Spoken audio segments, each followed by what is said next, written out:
And if he calls you, you hang up on him. Well, what kind of chutzpah is that? You feel free to call me? I don't know you. Next thing you're going to show up at my door? It makes a lot of sense. And that way, no one is ever hurt. It's so respectful. It's so thoughtful. But are you referring to the Shadchan system? To the array? As well. I mean, if there is someone who you see as a potential to be your husband or your wife, and it has to go through someone that you don't trust, you don't know, and it's such an intimate, personal thing. It rejects a lot of people. A lot of people are putting off by it. Yeah. So what is the alternative? Meet some stranger, become intimate, and find out whether you love him or hate him. That's terrible. That's not good. No. Or to find out whether you really want to marry him or her, you live together for 2 years, 3 years, 4 years, then decide you don't want to get married. What a waste of life. And the heartache, and it's terrible.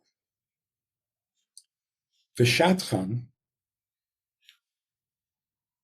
is there because the person you're meeting is a total stranger. You have no idea who you're talking to. To make it a little less dangerous and a little more focused on, why are you meeting? What are you talking about? Where is this going? If you want to get married and you see somebody at a party, you're going to start getting intimate? That's so reckless and irresponsible. So you have someone who kind of keeps you safe from each other until you know that you want it to become intimate. So it's not that the Shadchan is involved in your intimate life. It's not. Shadchan is involved before it becomes intimate, when you're literally strangers. So what happens? A man meets a woman at the bar, in the nightclub. She looks good. So he goes over to her and he starts talking. He takes her phone number or her email address, gives her his mail, his phone number, and they're going to start a relationship. Do you give a strange man your phone number? What are you doing? Now he starts calling you, and you realize, no, I'm not interested in this guy. Give me back my phone number.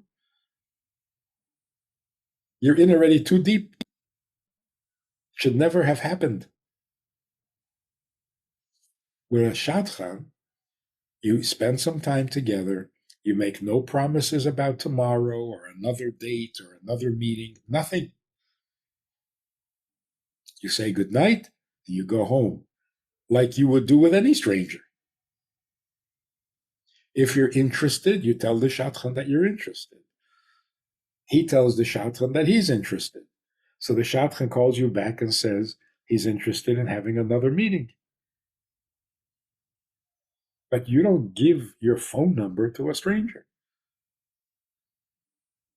And if he calls you, you hang up on him.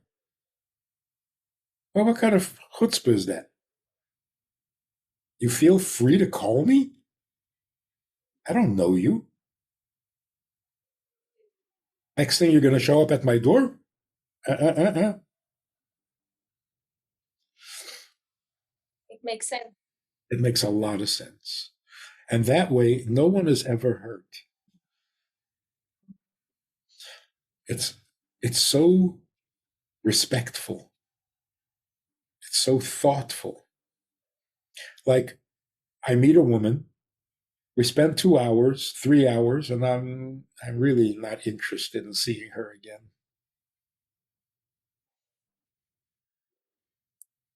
So she says, "Oh, I had a very good time. You want to meet again next Monday?"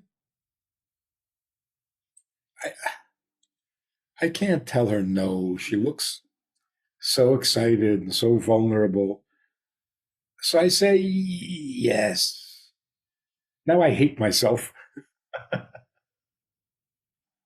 And I have to go meet her the next Monday. And after the second meeting, she wants to meet a third time. Now it's even harder to say no. It's so awkward. It's so painful. It's so unnatural. But if you use the Shadchan, she will never ask, is there going to be a second date? So you don't have to say no. The Shadchan, you tell the Shadchan that you don't want to have another meeting.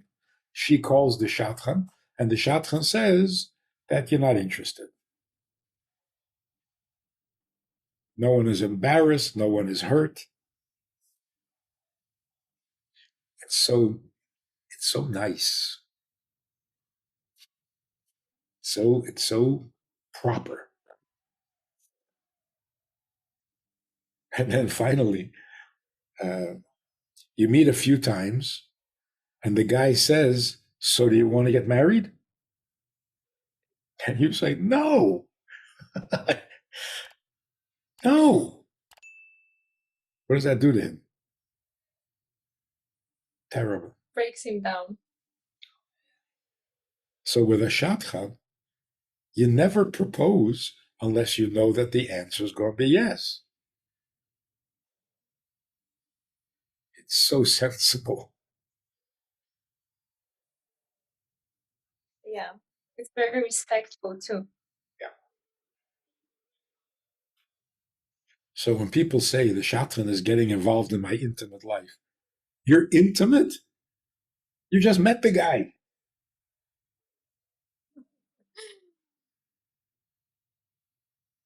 Yeah, that's true. See, we don't know what intimate means either. No, we all have to read The Art of Intimacy. We have to. Everyone must read it.